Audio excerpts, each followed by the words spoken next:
विद्यार्थियों नमस्कार। हिंदी साहित्य के महत्वपूर्ण लेखक,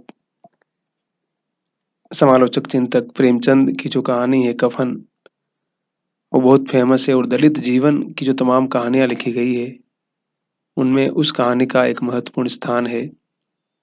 मैं कालूलाल कुल में आपका स्वागत करता हूँ के की हिंदी में। और चैनल को लाइक, सब्सक्राइब, शेयर कीजिए, कमेंट कीजिए, अपना राय दीजिए, मत दीजिए।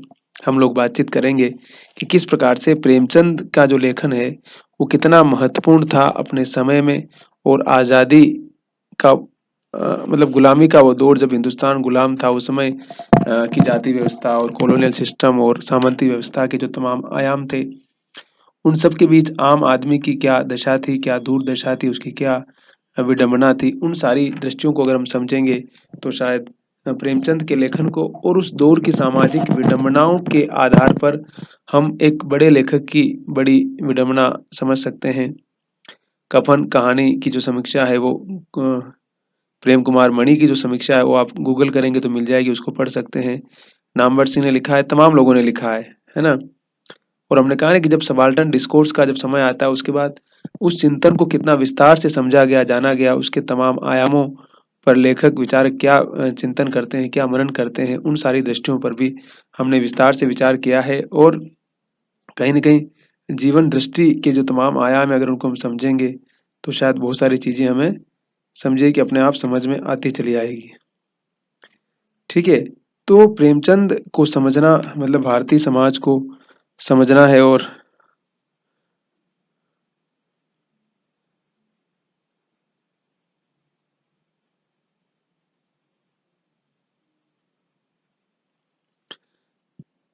उस व्यापक दृष्टिकोण के साथ हम समझ सकते हैं बाकी सारी चीज़ों को। और जब हम समझ पाते हैं या समझते हैं तो बाकी सारी दृष्टियाँ भी हमें कहीं न कहीं समझ में आ जाती है। ठीक है? तो हम बात कर रहे थे कफन कहानी की। कफन क्या होता है आप जानते ही हैं कि जब कोई इंसान मर जाता है तो उसकी अंतिम यात्रा में जो उसको वस्त्र पहनाए जाते हैं, उसको ढका जाता है, उसको हम कफन बोलते हैं। तो क्या मनुष्य की ज़िंदगी और मनुष्य के जीवन के जो तमाम आयाम हैं, क्या उसकी स्थिति इतनी भी मतलब मजबूत नहीं है कि वो अपने मरने के बाद कफन की व्यवस्था कर सके उसके अपने लोग या वो इतना पैसा कमाए? तो 1930 के आसपास की लिखी हुई ये कहानी है। और उस समय की जाति व्यवस्था की आप अंदाज लगा सकते हैं और समाज में किस तरह का डिस्क्रिमिनेशन था और किस प्रकार की मतलब दुर्दशा थी। मैं कुछ कहानी के महत्वपूर्ण अंश पढ़ूंगा ताकि आप कहानी को समझ पाएंगे। कहानी बहुत भावुक करने वाली और बहुत सेंसिटिव कहानी है और उस दौर की आर्थिक दुर्दशा और जाति का वर्चस्व कैसे काम कर रहा था सामंती सिस्टम में। देखिए किस प्रकार से जो सबसे कमजोर वर्ग था वो उसका दोहरा शोषण हो रहा था, है ना। तो झोंपड़े के द्वार पर बाप और बेटा दोनों एक बुझे हुए अलाव के सामने चुपचाप बैठे हुए थे और अंदर बेटे की जवान बीवी बुधिया प्रसव वेदना में पछाड़ खा रही थी। रह रह कर उसके मुंह से ऐसी दिल हिला देने वाली आवाज निकलती थी कि दोनों कलेजा थाम लेते थे। जाड़ों की रात थी, प्रकृति सन्नाटे में डूबी हुई थी, सारा गांव अंधकार में लय हो गया था। गीसू ने कहा, मालूम होता है बचेगी नहीं, सारा दिन दौड़ते हो गया, जा देख तो आ।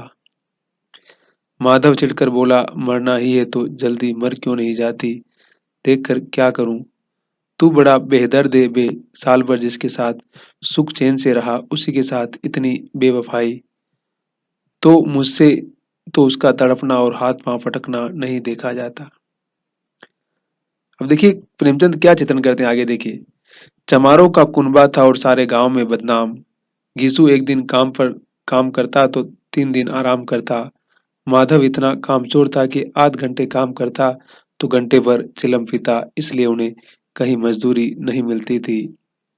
घर में मुट्ठी भर भी अनाज मौजूद हो तो उनके लिए काम करने की कसम थी। जब 2-4 फाके हो जाते तो गीसू पेड़ पर चढ़कर लकड़ियां तोड़ लाता और माधव बाजार में से बेच लाता और जब तक वह पैसे रहते दोनों इधर उधर मारे मारे फिरते। गांव में काम की कमी न थी, किसानों का गांव था, मेहनती आदमी के लिए 50 काम थे, मगर इन दोनों को उसी वक्त बुलाते जब दो आदमियों से एक का काम पाकर भी संतोष कर लेने के सिवा और कोई चारा न होता। अगर दोनों साधु होते तो उन्हें संतोष और धैर्य के लिए संयम और नियम की बिल्कुल जरूरत न होती। यह तो इनकी प्रकृति थी, विचित्र जीवन था इनका। प्रेमचंद कह रहे कि बड़ा विचित्र जीवन था इनका, काम करना नहीं चाहते, आलसी लोग हैं, पैसा आता है तो उड़ा देते हैं, और बाकी मतलब ऐसी स्थिति। और कहना चमारों का कुनबा था वो, ज्यादा उन्होंने उसके बारे में चित्रण नहीं किया कि चमारों लोग कहाँ गांव के बाहर रहते थे, क्या विडंबना है, वो सारी चीजें आप जानते ही हैं, है ना। तो गीसू और माधव और बुधिया जो कि प्रसव यानी कि बच्चे को जन्म दे रही है, लेकिन बाद में वो बच्चा और वो दोनों मर जाते हैं। मतलब स्त्री के साथ दोहरा शोषण किस प्रकार से होता है। एक तो वो स्त्री है, फिर दलित स्त्री है, फिर गरीब है, फिर एक ऐसे परिवार में कि जहाँ उसकी कोई इज्जत नहीं है, कहीं जहाँ उसका कोई सम्मान नहीं है, जहाँ सिर्फ वो सिर्फ क्या है, कुछ भी नहीं है, कहने का मतलब उसका कोई होना नहीं होना ऐसे महत्व नहीं है। अब देखिए प्रसव वेदना में पीड़ित है, लेकिन बाप बेटा दोनों जैसे लग रहा है कि बेफिक्र है, तो उससे भी उस स्त्री की पीड़ा और उसके दर्द का आप अंदाज लगा सकते हैं। घर में मिट्टी के दो चार बर्तन के सिवा कोई संपत्ति नहीं, फटे चीथड़ों से अपनी नग्नता को ढके हुए जिए जाते थे, संसार की चिंताओं से मुक्त। मतलब दुनिया की कोई चिंता नहीं है उन्हें, जो कुछ है खाना है पीना है मस्त रहना है, बस यही जिंदगी है।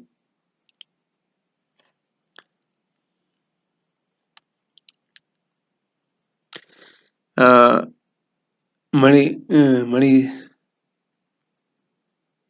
प्रेम कुमार मणि जो बड़े चिंतक के विचारक हैं, उनके उन्होंने इस कहानी को एक अलग ही डेफिनेशन के साथ डिफाइन करने का प्रयास किया। उन्होंने सिर्फ इस कहानी को दलित कहानी नहीं माना, बल्कि उस युग की जो आर्थिक विषमता है, सामंती जो विडंबना है, उन सारी विडंबनाओं को इस कहानी के आलोक में समझने और समझाने का प्रयास किया है। फिर देखिए कर्ज से लदे हुए, गालियां भी खाते, मार भी खाते, मगर कोई गम नहीं। दिन इतने की वसूली की बिल्कुल आशा न रहने पर भी लोग इन्हें कुछ न कुछ कर्ज दे देते थे। मटर आलू की फसल में दूसरों के खेतों में मटर आलू उखाड़ लाते और भून भून कर खा लेते, या 10-5 उख इनकी गन्ना जो होता है ना, उखाड़ लाते और रात को चूसते। गिसु ने इसी आकाशवृत्ति से 60 साल की उम्र काट दी, और माधव भी सपूत बेटे की तरह बाप के ही पद चिन्हों पर चल रहा था। मतलब गिसु जो उसका बाप है उसकी उम्र 60 साल हो गई है, और मतलब ये सब करते हुए उनका जीवन निकल गया है, और बेटा भी लगता है कि उसी रास्ते पर चल रहा था, है ना।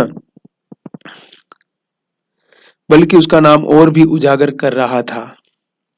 इस वक्त भी दोनों अलाव के सामने बैठकर आलू भून रहे थे, जो कि किसी खेत से खोद कर लाए थे। घीसू की स्त्री का तो बहुत दिन हुए देहांत हो गया था, यानी कि माधव की जो माँ थी वो तो मर गई थी। अब इसकी पत्नी है वो बच्चे को जन्म दे रही है, लेकिन इन लोगों को जैसे कोई चिंता ही नहीं है। माधव का ब्याह पिछले साल हुआ था। जब से ये औरत आई थी उसने इस खानदान में व्यवस्था की नींव डाली थी, और इन दोनों बेगैरतों को दोजख भरती जिंदगी जो भरती जिंदगी थी, जब से वह आई वह दोनों और भी आलसी और आराम तलब हो गए थे, बल्कि कुछ अकड़ने भी लगे थे। कोई कार्य करने को बुलाता तो निर्ब्याज भाव से दुगुनी मजदूरी मांगते।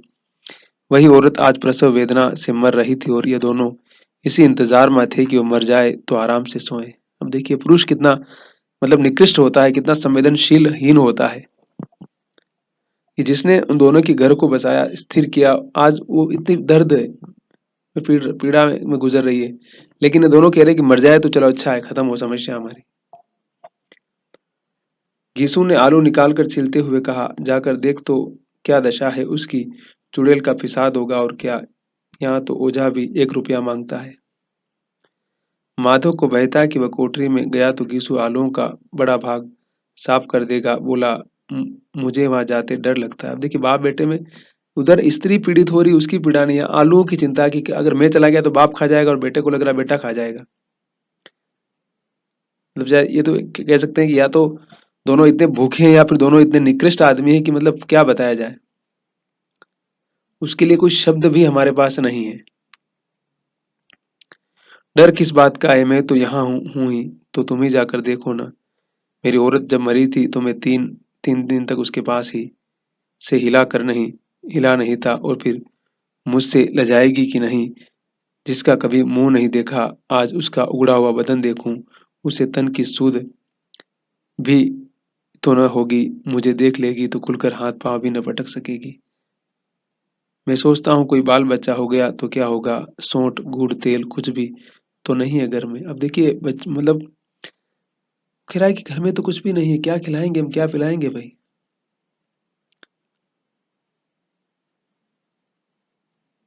उन सारी विडंबनाओं, उन सारी दृष्टियों के साथ हम क्या ही कर पाएँगे? सब कुछ आएगा भगवान दे तो, जो लोग अभी एक पैसा भी नहीं दे रहे हैं, वो कह रहा है कि सब कुछ आ जाएगा, तुम टेंशन मत ले। अगर बच्चा हो गया, सब कुछ ठीक-ठाक हो गया, तो जो लोग हमें कुछ भी नहीं दे रहे हैं अभी ना, वो सब कुछ देंगे, तो उसकी फ़िक्र मत कर। क्योंकि उनको मालूम है इसकी स्थिति क्या है, इसकी दुर्दशा क्या है। इसलिए तुम्हें उसकी चिंता करने की, उसकी फ़िक्र करने की आवश्यकता नहीं है। मगर भगवान ने किसी न किसी तरह बेड़ा पार ही लगाया। जिस समाज में रात दिन मेहनत करने वालों की हालत उसकी हालत से कुछ अच्छी न थी और किसानों के मुकाबले में वे लोग जो किसानों की दुर्बलताओं से लाभ उठाना जानते थे, कहीं ज़्यादा संपन्न थे। वहाँ इस तरह की मनोवृत्ति का पैदा हो जाना कोई अचरज की बात न थी। हम तो कहेंगे यीशु किसानों से कहीं ज़्यादा विचारवान था और किसानों के विचार शून्य समूह में शामिल होने के बदले बैठकबाजों की कुत्सित मंडली में जा मिला था। हाँ, उसमें यह शक्ति न थी कि बैठकबाजों के नियम और नीति का पालन करता, इसलिए जहाँ उसकी मंडली के और लोग गांव के सरगना और मुखिया बने हुए थे, उस पर सारा गांव उंगली उठाता था। यानी कि यही बात है कि मतलब ये भी था नहीं कि वो नीची जाति का था तो मतलब सरगना नहीं बन सकता। ऊंची जाति के जो लोग काम कुछ नहीं करते थे वो सरगना मतलब डॉन बने हुए थे। सबको लोगों को मूर्ख बनाना, बेवकूफ बनाकर पैसा ऐंठना, ये बहुत ही आम धारणा है। आप कहीं भी जाइए ऐसे इलाके में जहाँ पे जो कुछ दबंग टाइप का आदमी वो किस प्रकार से 5-10 लोगों को लेके घूमेगा साथ में और बाकी लोगों से पैसा ठगना, उनको कुछ नहीं गलत राय देना, दबंगई करना, सब कुछ करेगा। लेकिन ये लोग नहीं कर सकते, इनके पास सब कुछ हुनर है लेकिन ये नीची जाति के है ना भाई, तो जाति आड़े आ जाती है। अब जाति का सवाल जब उठता है तो ये लोग क्या ही कर सकते हैं, है ना? तो इन्होंने उन किसानों का रास्ता नहीं अपनाया, जो दिन भर मेहनत कर रहे हैं, काम कर रहे हैं, लेकिन पता चला कि अनाज के नाम पर उनके पास कुछ भी नहीं आ रहा है। तो उन सारी चीज़ों से बच के भी निकल जाते हैं।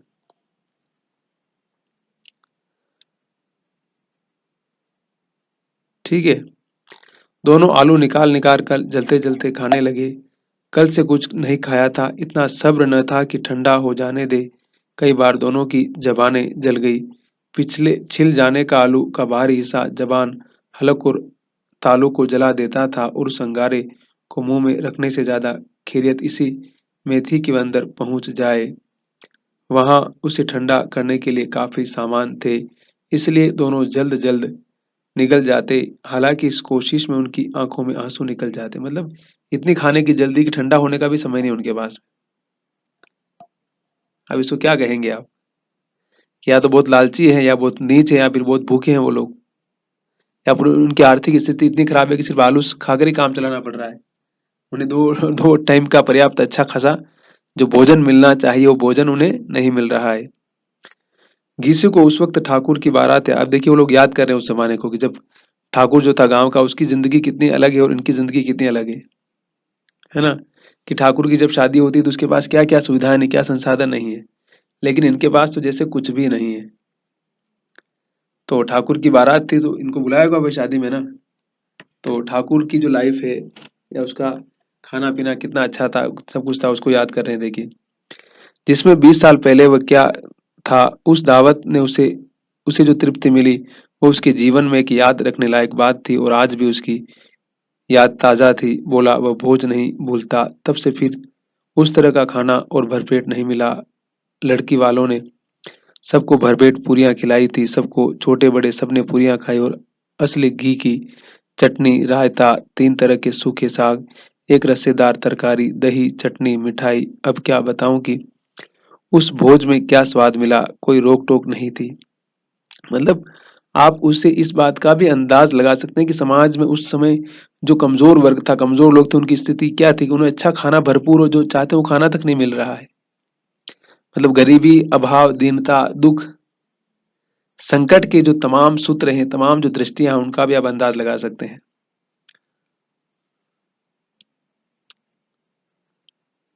जो चीज़ चाहो माँगो, जितना चाहो खाओ, लोगों ने ऐसा खाया कि किसी से पानी न पिया गया। मगर परोसने वाले की पत्तल में गर्म गर्म गोल गोल सुवासित कचौरियां डाल देते हैं। मना करते हैं कि नहीं चाहिए। पत्तल पर हाथ रोके हुए हैं, मगर वह है कि दिए जाते हैं। और जब सबने मुंह धो लिया तो पान इलायची भी मिली, मगर मुझे पान लेने की कहाँ सूझती। बड़ा खड़ा हुआ न जाता था। चटपट जाकर अपने कंबल पर लेट गया। ऐसा दिल दरियाव था यह ठाकुर। मतलब इतना अधिक खा लिया है कि उसको चला नहीं जा रहा है। इसे भी अंदाज लगा सकते हैं। माधव ने सब पदार्थों का मन ही मन मजा लेते हुए कहा, अब हमें कोई ऐसा भोज नहीं खिलाता। अब बेटा उस समय नहीं था ना भाई। तो माधव कह रहा है कि अब ऐसा खाना कहाँ मिलता है हमें। अब कोई क्या खिलाएगा, वह जमाना दूसरा था। अब तो सबको कियाफत सूझती है, मतलब बचाना सूझता है।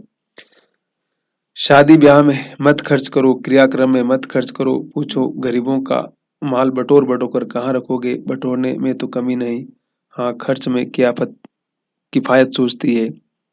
तुमने एक 20 पुरियां खाई होंगी, 20 से ज्यादा खाई थी। मैं 50 खा जाता। बाप बेटे दोनों कंपटीशन कर रहे हैं। क्या अच्छा तुमने 20 खाई थी, तो बोल रहा बेटा बोल रहा कि नहीं मैं 50 खा जाता। 50 से कम मैंने न खाई होगी। अच्छा पक्का तू मेरा आधा भी नहीं है। आलू खाकर दोनों ने पानी पिया और वहीं अलाव के सामने अपनी धोतियां ओढ़कर पांव पेट में डाले सो रहे हैं, जैसे दो बड़े बड़े अजगर गेंडुलियां मारे पड़े हों। और बुधिया अभी तक करा रही थी। देखिए ये लोग अपना मस्ती में, वो बेचारी स्त्री अंदर तड़प रही है, परेशान है। किसी को बुलाना, भाई को किसी से कोई लेना देना नहीं है।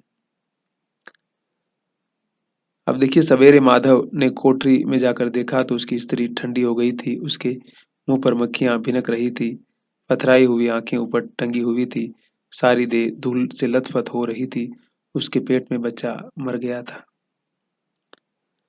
माधव भागा हुआ गीसू के पास आया। फिर दोनों जोर जोर से हाय हाय करने छाती पीटने लगे। पड़ोस वालों ने ये रोना धोना सुना तो दौड़े हुए आए और पुरानी मर्यादा के अनुसार इन अभागों को समझाने लगे। मगर ज्यादा रोने पीटने का अवसर न था। कफन और लकड़ी का फिक्र करना था। घर में तो पैसा इस तरह गायब था जैसे चिल के घोंसले में मांस। अब फकीर तो थे ही साले ये, किसी काम के तो नहीं थे, है ना। तो अब क्या करना, पैसे की व्यवस्था तो करनी होगी ना भाई। बाप बेटे रोते हुए गांव के जमींदार के पास गए। वह इन दोनों की सूरत से नफरत करते थे। कई बार इन्हें अपने हाथों से पीट चुके थे। चोरी करने के लिए, वादे पर काम न आने के लिए। पूछा क्या है वे गिसुआ, रोता क्यों है। अब तो तू कहीं दिखलाई भी नहीं देता। मालूम होता है इस गांव में रहना नहीं चाहता। भाई उस समय तो सब कुछ ठाकुरों के हाथ में था ना भाई। तो जमींदारी सब कुछ था, तो उसके पास जाते हैं। गीसू ने जमीन सिर पर रखकर आंखों में आंसू भरे हुए कहा, सरकार बड़ी विपत्ति हूँ मैं हूँ। माधव की घरवाली रात से गुजर गई। रात भर तड़पती रही सरकार। हम दोनों उसके सिराने बैठे रहे। दवा दारू जो कुछ हो सका सब कुछ किया, मुदा वह हमें दगा दे गई। अब कोई एक रोटी देने वाला भी न रहा मालिक। तबाह हो गई, घर उजड़ गया। आपका गुलाम हूँ अब आपके सिवा। कौन उसकी मिट्टी पार लगाएगा। हमारे हाथ में तो कुछ था, वह सब दवा दारू में उठ गया। सरकार की ही दया होगी तो उसकी मिट्टी उठेगी। आपके सिवा किसके द्वार पर जाऊं। अब देखिए कितना झूठ बोल रहे हैं, है ना। जबकि उन्होंने उसके लिए कुछ भी नहीं किया बेचारी के लिए। अगर इसको उस दृष्टि से देखा जाए तो जो इनकी जिम्मेदारी थी, जो इनको पूरा करना था, उस लिहाज से तो कुछ कर ही नहीं रहे हैं या कुछ किया भी नहीं इन लोगों ने। और ये सिर्फ बड़ी बड़ी बातें करके बातों को घुमाने का उस्ताद है दोनों में। तो ठाकुर से कुछ भी करके पैसा निकलवाना है ना भाई। जमींदार दयालु नहीं था, लेकिन दया आज आ गई उसको। जमींदार साहब दयालु थे, मगर घीसू पर दया करना उनके काले कंबल पर रंग चढ़ाना था। जी में तो आया, कह दे चल तू यहाँ से। यूं तो बुलाने से भी नहीं आता। आज जब गरज पड़ी तो आकर खुशामद कर रहा है। हरामखोर कहीं का बदमाश। लेकिन वह क्रोध या उदंड देने का अवसर न था। जी में कूटते हुए 2 रुपए निकाल कर फेंक दिए, मगर सांत्वना का एक शब्द मुंह से न निकला। उसकी तरफ ताकाता नहीं, जैसे सिर का बोझ उतारा हो। जब जमींदार साहब ने 2 रुपए दिए तो गांव के बनिए महाजनों ने को इनकार करने का साहस कैसे होता। गीसू जमींदार के नाम का ढिंढोरा भी पीटता खूब जानता था, है ना। जब खुद बॉस दे रहा तो बाकी लोगों को देना ही है ना भाई। और उसको पता था कि जमींदार का नाम कैसे लेना और कैसे उसको भुनाना है। तो जाकर के बाकी बनियों सबसे चंदा कर लिया, पैसा ले लिया, खूब सारा बड़ा इकट्ठा कर लिया उन लोगों ने। ये चाल कला उनके पास थी ना। किसी ने 1 आना, 2 दाना सबने दिया और घंटे 2 घंटे में 5 रुपए। उस ज़माने में 5 रुपए बहुत बड़ी बात हुआ करती थी भाई। 5 का मतलब समझिए कि आज का 5,000 रुपए मानिए आप। इकट्ठा कर लिया उन लोगों ने और बाज़ार कफ़न लेने के लिए खुद ही चले जाते हैं देखिए। गाँव की नर्म दिल स्त्रियाँ आ आकर लाश देखती थी और उसकी बेकसी पर 2 बूँद गिरा कर चली जाती थी। अब देखिए गाँव की स्त्रियाँ आती है गाँव में तो। अब देखिए तीसरा सीन शुरू होता है, वे लोग बाज़ार पहुँच जाते हैं और उस स्त्री की लाश को जलाना है, कुछ खत्म करना, उससे कोई लेना-देना नहीं। ये लोग उन लोगों को पैसा चाहिए था ना भई, क्योंकि रात में भी तो पैसे के लिए रो रहे थे, खाना खा रहे थे तब। तो बाज़ार खुद कफ़न दे लेने जाते हैं और वहाँ पे किस प्रकार से ये लोग मस्ती करते हैं और सारा पैसा उड़ा करके वापस आ जाते हैं। और इन्हें पता ही नहीं कि हमारी स्त्री का अंतिम संस्कार भी करना है हमें। मतलब क्या ही कहा जाए कि मतलब या तो वो गरीबी है या फिर इतनी निर्दयता है या फिर इतना इंसान गरीबी और अपमान में इतना अधिक संवेदना शून्य हो जाता है, इतना अधिक निर्दयी हो चुका होता है कि उसके अंदर की जो करुणा है, उसके अंदर की मानवता जैसे पूरी तरह से खत्म हो चुकी होती है। कहीं न कहीं कहानी उस उन्हीं सारे आयामों को हमारे सामने अभिव्यक्त रखती है। बाजार में पहुंचकर घीसू बोला, लकड़ी तो उसे जलाने भर को मिल गई है, क्यों माधव? माधव बोला, हाँ लकड़ी तो बहुत है, अब कफन चाहिए तो चलो कोई हल्का सा कफन ले लें। अब देखिए मतलब अपने लोगों के लिए भी हल्का कफन लेने की बात बोल रहा है। हाँ और क्या, लाश उठते उठते रात हो जाएगी, रात को कफन कौन देखता है? कैसा बुरा रिवाज है कि जिसे जीते जी तन ढकने को चिथड़ा भी न मिले, उसे मरने पर नया कफन चाहिए। अब देखिए दुनिया का रिवाज कैसा है कि जिसकी गरीबी अभाव सब कुछ उसके बाद जीवन जीते जिए, लेकिन मरने के बाद उसको अच्छा कफन पहनाया जाता है। ये मनुष्य जीवन और मानवीय जीवन का कितना बड़ा कॉन्ट्राडिक्शन है, कितना बड़ा अंतर विरोध है। हम सब इस तरह की घटनाएं अपने आस पड़ोस में देखते हैं हमेशा, कि लोग दुनिया को दिखाने के लिए और मतलब अपने आप को उस तरह से अभिव्यक्त करने के लिए क्या क्या नहीं करते हैं। कफन लाश के साथ जल ही तो जाता है और क्या रखा है, ये 5 रुपए पहले मिले होते तो कुछ दवा दारू कर लेते। बात तो सही है उनकी, कि जब आप कहते हैं ना कि लोग आपको कब समझते हैं, जब आप बिल्कुल दयनीय अवस्था में चले जाते हैं, यानी कि किसी की आर्थिक स्थिति बहुत खराब है, कोई हेल्प करने को तैयार नहीं है। अगर उसने सुसाइड कर लिया उसके बाद तमाम लोग आपके आपके पास आएंगे, अरे क्यों किया ऐसा, हमें बोलता हम कर देते।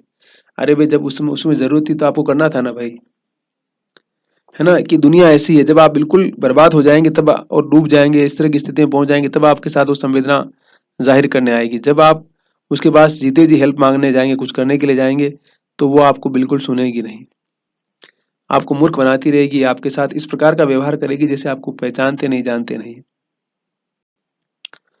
अब देखिए दोनों एक दूसरे की बात समझ गए थे मन की, दोनों एक दूसरे के मन की बात ताड़ रहे थे। बाजार में इधर उधर घूमते रहे, कभी इस बाजार की दुकान पर गए, कभी उसकी दुकान पर। तरह तरह के कपड़े रेशमी और सूती देखे मगर कुछ जचा नहीं। यहाँ तक कि शाम हो गई, तब दोनों न जाने किस देवी प्रेरणा से एक मधुशाला के सामने पहुंचे। शराब की दुकान के सामने पहुंच गए भाई। क्या लेने गए थे? कफन, और पहुंच जाते हैं शराब की दुकान के सामने। और जैसे किसी पूर्व निश्चित व्यवस्था से अंदर चले गए। वहां जरा देर तक दोनों असमंजस में खड़े रहे, फिर गिसु ने गद्दी के सामने जाकर कहा, साहू जी एक बोतल हमें भी देना। इसके बाद कुछ चिखोना आया, तली हुई मछली आई और दोनों बरामदे में बैठकर शांतिपूर्वक पीने लगे। जैसे लग रहा है उसकी मृत्यु क्या कोई जश्न मना रहे हो ये लोग। कई कुंजियां ताबड़तोड़ पीने के बाद दोनों सरूर हो गए। घिसू बोला, कफन लाने से क्या मिलता, आखिर जल ही तो जाता, कुछ बहू के साथ तो न जाता। माधव आसमान की तरफ देखकर बोला, मानो देवताओं को अपनी निष्पापता का साक्षी बना रहा हो। दुनिया का दस्तूर है, नहीं लोग बामनों को हजारों रुपए क्यों दे देते? कौन देखता है परलोक में मिलता है या नहीं? वही वाली बात, कि आप ब्राह्मणों को दान कर रहे हैं क्योंकि आपको स्वर्ग में जाना है। तो कह रहा है कि हम दान तो कर रहे हैं लेकिन देखता कौन है आगे, भगवान के पास जाता नहीं जाता है। ये दान देना और नहीं देना सिर्फ कहने की बात है, इससे होता कुछ भी नहीं है। फिर क्या कह रहे हैं कि बड़े आदमियों के पास धन है तो कुछ भी करते हैं वो लोग। बड़े आदमियों के पास धन है, फूके, हमारे पास फूकने को क्या है? लेकिन लोगों को जवाब क्या देंगे? लोग पूछेंगे कफन कहाँ है? अब ये कह देंगे कि रुपये कमर में खिसक गए, बहुत ढूंढा मिले नहीं। लोगों को विश्वास ना आएगा लेकिन फिर भी रुपये देंगे। कह रहे हैं कि हम बोल देंगे रुपये गिर गए रास्ते में कहीं पर, वो यकीन नहीं करेंगे लेकिन उनको काम तो करना है, उनको मालूम है कि इस काम को तो निपटाना है ना। बोल रहा तभी रुपया देंगे वो लोग, तुम चिंता मत कर। माधव भी हंसा इस अनपेक्षित और सौभाग्य पर, बोला बड़ी अच्छी थी बेचारी, मरी तो खूब खिला पिलाकर। आधी बोतल से ज्यादा उड़ गई। गीसू ने 2 सेर पूड़ियां मंगाई, चटनी, अचार, कलेजियां। शराब खाने के सामने ही दुकान थी। माधव लपक कर 2 पत्तलों में सारे सामान ले आया। पूरा 1.5 रुपया खर्च हो गया, सिर्फ थोड़े से पैसे बच रहे थे।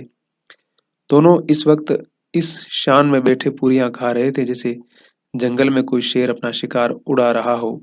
न जवाबदेही का खौफ था, न बदनामी की फिक्र। इन भावनाओं को उन्होंने बहुत पहले ही जीत लिया था। किसु दार्शनिक भाव से बोला, हमारी आत्मा प्रसन्न हो रही है तो क्या उसे पुण्य न होगा? बोला कि हमें इतना कुछ खाना पीना मिल रहा है उसके नाम से, तो क्या उसकी आत्मा को उसको आशीर्वाद नहीं मिलेगा? माधव श्रद्धा से क्या बोलता है, जरूर जरूर होगा। भगवान तुम अंतर्यामी हो, उसे बैकुंठ ले जाना। हम दोनों हृदय से आशीर्वाद दे रहे हैं। आज जो भोजन मिला वह कभी उम्र भर न मिला था। एक क्षण के बाद माधव के मन में एक शंका जागी। बोला, क्यों दादा, हम लोग भी एक न एक दिन वहां जाएंगे ही। गीसू ने इस भोले भाले सवाल का कुछ उत्तर न दिया। वह परलोक की बातें सोचकर इस आनंद में बाधा न डालना चाहता था। जो वहां वह हम लोगों से पूछे कि तुमने हमें कफन क्यों नहीं दिया तो क्या कहेंगे? कहेंगे तुम्हारा सिर। पूछेगी तो जरूर।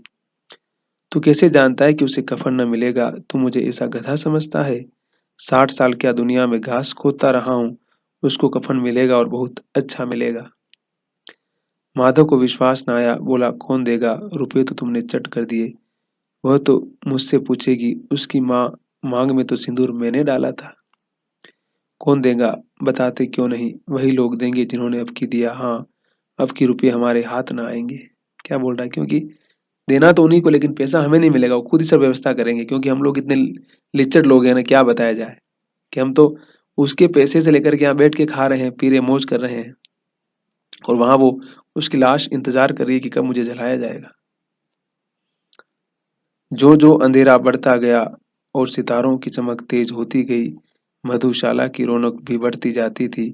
कोई गाता, कोई डिंग मारता, कोई अपने संगी के गले लिपट जाता था, कोई अपने दोस्त के मुंह में कुल्हड़ लगाए देता था। यहाँ के वातावरण में सुरूर था, हवा में नशा था। कितने तो यहाँ आकर एक चुल्लू में मस्त हो जाते थे। शराब से ज्यादा यहाँ की हवा का नशा उन पर नशा करती थी। जीवन की बाधाएं यहाँ खींच लाती थी और कुछ देर के लिए ये भूल जाते थे कि वे जीते हैं या मरते हैं, या न जीते हैं न मरते हैं। और ये दोनों बाप बेटे अब भी मजे ले लेकर चुस्कियां ले रहे थे। सबकी निगाहें इनकी ओर जमी हुई थी। दोनों कितने भाग्य के बली हैं, पूरी बोतल बीच में है। देखिए, शराब जब होती है तो किस प्रकार से आदमी कहाँ झूम जाता है ना? और उस पूरे कहते हैं ना, चले जिंदगी का जैसे वो एक अलग तरह का आनंद अनुभव करना चाहते हैं। पता नहीं कि पल में जिंदगी कैसे जी जाए, तो उन कुछ पलों के साथ जिंदगी जीना चाहते हैं। उन्हें पता है कि बाकी तो भूखे मरना ही है, बाकी तो दूसरों के यहाँ चोरी करनी चाहिए, जो भी करना ही है, जो मिलता खा करके जिंदगी गुजारनी है बची हुई। लेकिन जो इस खूबसूरत पल है, इन्हें कैसे हम और खूबसूरत बनाएं, इसे वो जिंदगी की खोज करते हुए नजर आते हैं। भरपेट खाकर माधव ने बची हुई पूरियां का पत्तल उठा करके भिखारी को दे दिया, जो खड़ा इनकी ओर भूखी आंखों से देख रहा था, और दोनों के गौरव, आनंद और उल्लास का अपने जीवन में पहली बार अनुभव किया था। तो उन्हें लगता है कि हम खाकर किसी को खिला भी सकते हैं। ये जो आत्मसम्मान का जो आनंद होता है, जो अनुभूतियां होती है, कुछ शायद वो जिंदगी में पहली बार उसको महसूस कर रहे थे। यीशु ने कहा, ले जा, खूब खा और आशीर्वाद दे। जिसकी कमाई है वह तो मर गई, मगर तेरा आशीर्वाद उसे जरूर पहुंचेगा। रोए रोए से आशीर्वाद दो, बड़ी गाढ़ी कमाई के पैसे हैं। माधव ने फिर आसमान की तरफ देख कर कहा, यह बैकुंठ में जाएगी दादा, बैकुंठ की रानी बनेगी। यीशु खड़ा हो गया और जैसे उल्लास की लहरों में तैरता हुआ बोला, हाँ बेटा, बैकुंठ में जाएगी। किसी को सताया नहीं, किसी को दबाया नहीं, मरते मरते हमारी जिंदगी की सबसे बड़ी लालसा पूरी कर गई। लालसा क्या थी? अच्छा खाना खाना, अच्छा भोजन। वह न बैकुंठ जाएगी तो क्या ये मोटे मोटे लोग जाएंगे जो गरीबों को दोनों हाथों से लूटते हैं और अपने पाप को धोने के लिए गंगा में नहाते हैं और मंदिरों में जल चढ़ाते हैं। मतलब जो मोटे-मोटे लोग, जो कि मतलब लोगों का शोषण करके बड़ी-बड़ी सत्ताएँ प्राप्त करके उच्च कुल के लोग हैं जिनके पास सब कुछ है। वो पाप भी करते हैं तो गंगा में धो लेते हैं, मंदिर में जाकर के पूजा पाठ कर लेते हैं। श्रद्धालुता का यह रंग तुरंत ही बदल गया। अस्थिरता नशे की खासियत है। दुख और निराशा को दूर हुआ। माधव बोला, मगर दादा बेचारी ने जिंदगी में बड़ा दुख भोगा, कितना दुख झेल कर मरी। वह आंखों पर हाथ रख कर रोने लगा, चीखे मार मार कर। घीसू ने समझाया, क्यों रोता है बेटा, खुश हो कि वह मायाजाल से मुक्त हो गई, जंजाल से छूट गई। बड़ी भाग्यवान थी जो इतनी जल्द माया मोह से का बंधन तोड़ दिया। और दोनों खड़े होकर गाने लगे, ठगिनी क्यों नैना झमकावे, ठगिनी क्यों नैना झमकावे। कबीर की पंक्तियां हैं। वो जिंदगी के बारे में कह रहे हैं कि जिंदगी तू क्यों मतलब इतना मुस्कुराती है, तुमने तो ठगा है हमें हर तरह से, है ना। कहते हैं ना कि जब कोई आपको ठगता है, आंखों से कैसे कोई ठग सकता है आपको, है ना। कोई आंखों ही आंखों में कैसे आपका दिल चुरा सकता है। तो जिंदगी किस प्रकार से ठगती है, और वही आपको जिंदगी भी देती है, जिंदगी और जिंदगी वापस मौत भी देती है। तो ठगनी क्यों नैना झमकावे, ठगनी क्यों नैना झमकावे, कबीर साहब की पंक्तियां हैं। प्रेमचंद ने यूज किए इनको इस कहानी में, और किस प्रकार से वो ये बता रही है कि इन दोनों की जो जिंदगी है जिसमें सिर्फ अभाव है, अभाव है, लेकिन कुछ समय के लिए खुशियां आई, मुस्कुराने का समय है। तो कह रही कि हे जिंदगी तुम्हें क्यों ठग रही है, मैं तुमने वैसे ही ठगा है पूरा उम्र में, तो अब नैना झमका कर क्या करेगी तू। पीकड़ों की आंखें आंखें इसकी ओर लगी हुई थी, और ये दोनों अपने दिल में मस्त गाते थे। फिर दोनों नाचने लगे, उछले भी, कूदे भी, गिरे भी, मटके भी, भाव भी बनाए, अभिनय भी किए, और आखिर नशे में मदमस्त होकर वहीं गिर पड़े, वहीं गिर पड़ते हैं, और कहानी यहीं समाप्त हो जाती है। अब आप खुद ही बता सकते हैं कि इस कहानी में क्या है और क्या भाव है, कि कहाँ कफन की बात और कहाँ इनका शराब में डूबना और कहाँ इनकी इच्छाएं। तो कहानी कहीं न कहीं एक तरफ तो एक स्त्री की जो गंभीर गहरी पीड़ा है उनको बता रही है, दूसरी तरफ वो लोग जिन्हें कभी अच्छा खाना पीना नहीं मिला, तो आज समझिए वो खाना पीना खा रहे हैं उसके नाम पर, उसकी मौत के नाम पर, है ना। तो एक तरफ तो सामंती व्यवस्था, एक तरफ गरीबी, एक तरफ आलस, एक तरफ कुत्सिकता, उन तमाम चीजों के माध्यम से कहीं न कहीं कहानी जीवन के उन सारे अंतर विरोधों को, अंतर द्वंद्वों को हमारे सामने प्रस्तुत करती हुई नजर आती है कि गरीबी कितनी खतरनाक होती है, और स्त्री की गरीबी कितनी खतरनाक होती है। बुधिया सबसे अधिक संकट में क्यों है, और उसके नाम पर खाने पीने वाले घीसू और माधव की क्या स्थिति है, और जमींदार की बारात और उस समय क्या था कि जब अच्छा खाना मिला था उन्हें। तो एक समाज का एक ऐसा बहुसंख्यक वर्ग है जो जिसको अच्छा खाना भी मुफीद नहीं हो रहा है, तो वो आप उससे क्या उम्मीद करेंगे बाकी चीजों के बारे में, है ना। तो कफन कहानी प्रेमचंद की बहुत महत्वपूर्ण कहानी है। आप इस वीडियो को सुनिए बार बार, समझिए बार बार, और आप एक जीवन दृष्टि खुद बना सकते हैं। कि जैसे कहा ना कि जो भूखा आदमी होता है उसे चांद भी रोटी नजर आता है, तो भूख के आगे सारी चीजें कितनी बेमानी हो जाती है। बड़ी बड़ी आदर्शों की बात करना, सिद्धांतों की बात करना बहुत आसान होता है, लेकिन कहते हैं कि जब आपके सामने इस प्रकार की परिस्थितियां होती है, जो वास्तविकता होती है जीवन की, उन सारी परिस्थितियों का सामना कैसे करते हैं। एक तरफ तो आप समाज में दलित जाति मतलब समाज से हैं, तो आपके साथ लोग कैसा बिहेव करते हैं। फिर आप गरीब भी हैं, अभाव में, आपके पास ना जमीन है, ना जायदाद है, कुछ भी नहीं, न पुरखों की जमीन है, कुछ भी नहीं है। तो आप कैसे जिंदगी में आगे बढ़ेंगे, और कैसे आप एक सम्मानजनक जिंदगी जो जीने का दावा है उसको कैसे पूरा करेंगे आप।